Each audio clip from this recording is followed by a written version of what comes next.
Now let's proceed to language register. Language register, or also known as linguistic register or speech register, describes the way a person speaks in relation to their audience.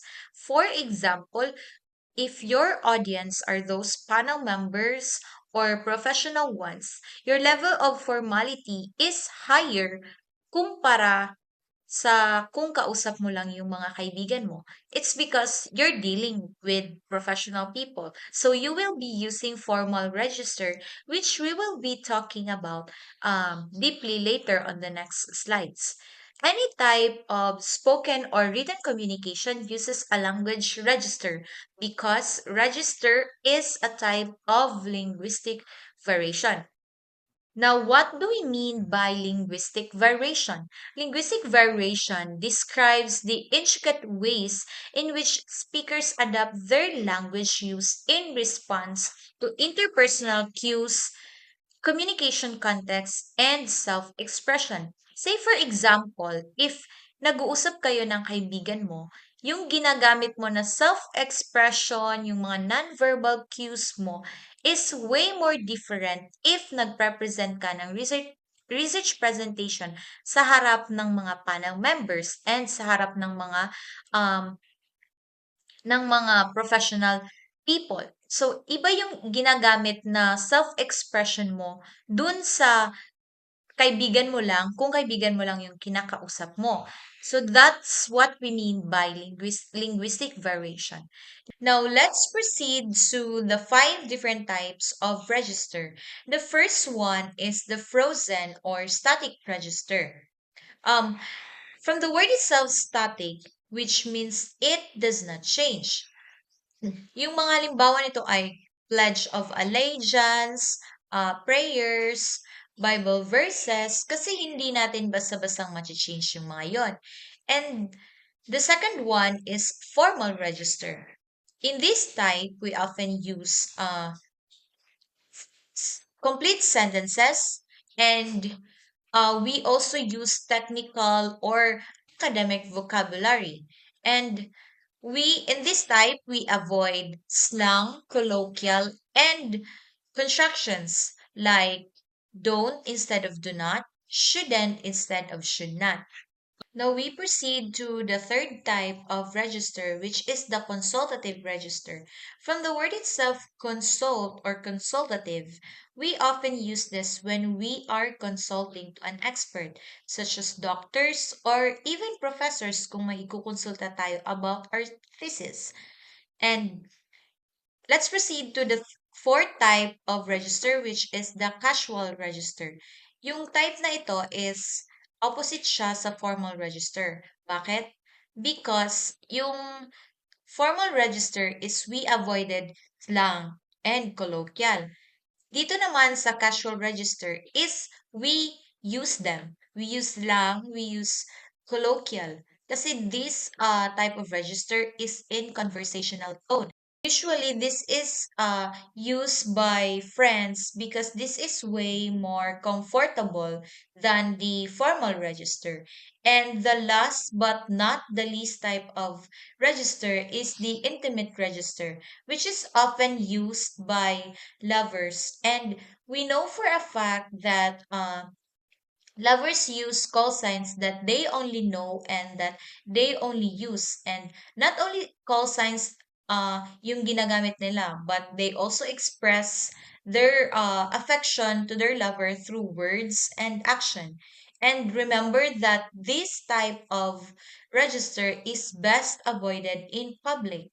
Alam naman natin siguro yung public display of affection.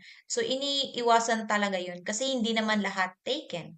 And hindi lang sa public places to ina-avoid, but also in the workplace kasi we have to discipline ourselves and separate our personal life from our working life. So those are the examples of the intimate register. Hello everyone, I am Amadril Wahab and I will be discussing the contextual elements that determine the linguistic registers we use in communication. Now, these elements are crucial in understanding how and why we adjust our language in different situations. The first element is the channel, or the medium through which the conversation takes place. These can be either oral or written. Oral communicative exchanges are often associated with informal registers. For example, when we talk with friends, our language is usually casual. In contrast, written communication tends to be more formal. Think about writing an email to a professor or drafting a business report. The tone here is more structured and formal. Next, let's talk about the topic of conversation. General topics usually lead to a standard language register.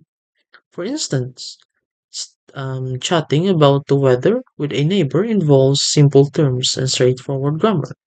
However, when the subject matter is specific, specialized registers come into play.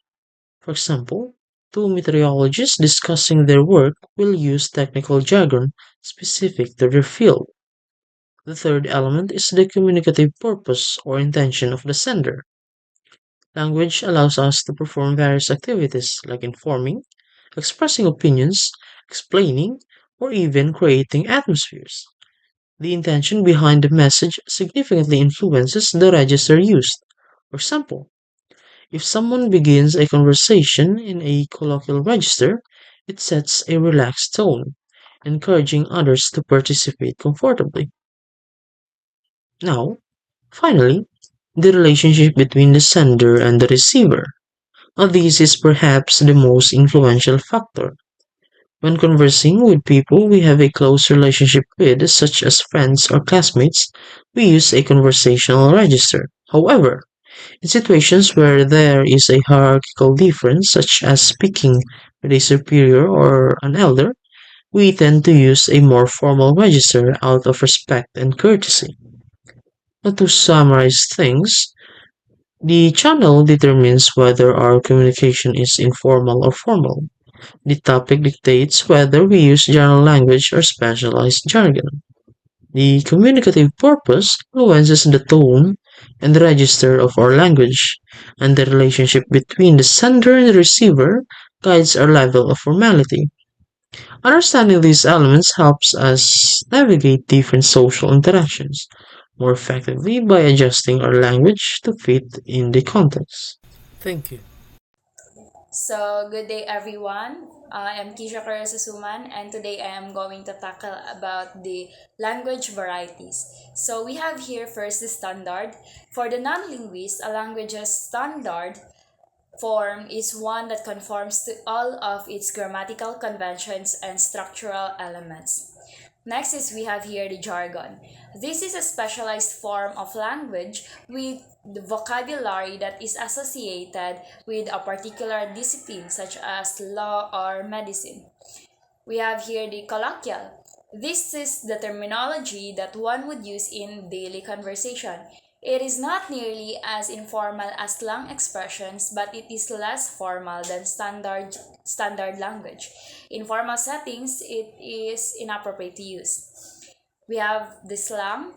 This is a word or an expression that has been made up or that has taken on a new meaning and is quite popular within certain social or age groups. The word are very often inappropriate for a formal context. We have here the dialect. This refers to the variety of language common to a particular speech community.